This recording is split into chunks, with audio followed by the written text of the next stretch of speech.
an employee list and their score, there is some criteria where you wanna decide how they are: good, excellent. So you have some criteria. You can see here in 90 and above, excellent; 80 to 89, good; average, 60 to 69, and below 60 is poor. Why I'm not using if function? Because with the if function, every time you need to put if function. But with this ifs function, I just type one time ifs. I'll type ifs.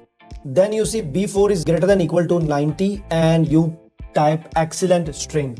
Then B4 greater than equal to 80 string again, good. If is greater than equal to 70 string average, and if it is greater than equal to 60 then below average, and the last string is if the score is less than 60 then it is poor. Typed here 90, 80, 70, 60. And now who is having more than 90 is excellent, 85 is good, 70 to 79 is average, 65 is below average, and 40 is poor. You can use both function whichever you like. Follow me for more Excel tips.